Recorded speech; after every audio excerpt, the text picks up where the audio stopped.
Saul, David, and Solomon by Kean. In Israel, back in around 1079 BC, there was no ruler of the country. There was just a country judge. In that year, the first ruler of Israel was born.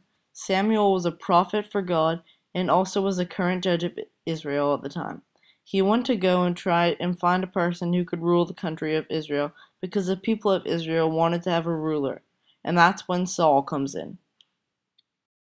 Samuel came across King Saul, and King Saul was announced as the first king of Israel.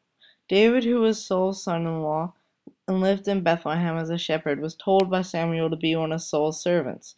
He first caught Saul's attention when he started playing music for him. David wanted to show off his courage to King Saul, so he decided to fight Goliath of Gath, who was a 9-foot, bronze-armored Philistine giant. It made Saul very jealous when he saw David kill Goliath with only a slingshot. Saul tried to kill David by throwing a spear at him. He failed. He then asked Jonathan, who was Saul's son and David's friend, to kill him. He refused.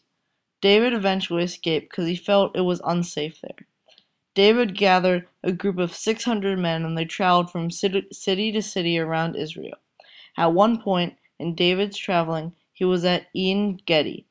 David crept up on Saul whilst he was in a cave. He could have killed Saul, but he decided to only cut a little bit of his robe to show that he didn't want to kill Saul and that Saul shouldn't want to kill him. David made Saul admit that one day he would be king, and Saul asked David to swear that he wouldn't wipe out Saul's descendants or his name. Eventually, when Saul and his men were battling out against a tribe called the Amalekites, Saul and 3 of his sons died on the top of Mount Gilboa. Then David was announced and made the next king of Israel. His first action was to capture which is now the city of David, which is in Jerusalem. As a good ruler as David was, he did have some personal problems.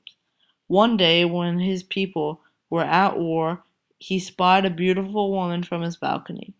He soon figured out her name was Bathsheba, and she was married. He killed her husband because he wanted her so badly, and he gave birth to his son Solomon, which would be the next great king of Israel. Just before he died, he told Solomon to follow the words of God. When he died, he was buried in the city of David. Solomon became a very rich man and was known for his wisdom. In his lifetime, he had 700 wives, and he had 12,000 horses and 1,400 chariots. He composed 1,005 songs in his life as well. In his later years, he started to take more foreign wives and let them worship other gods.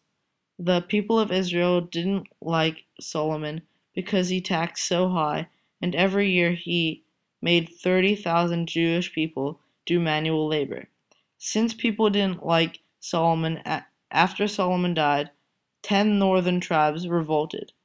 These were the only rulers of Israel.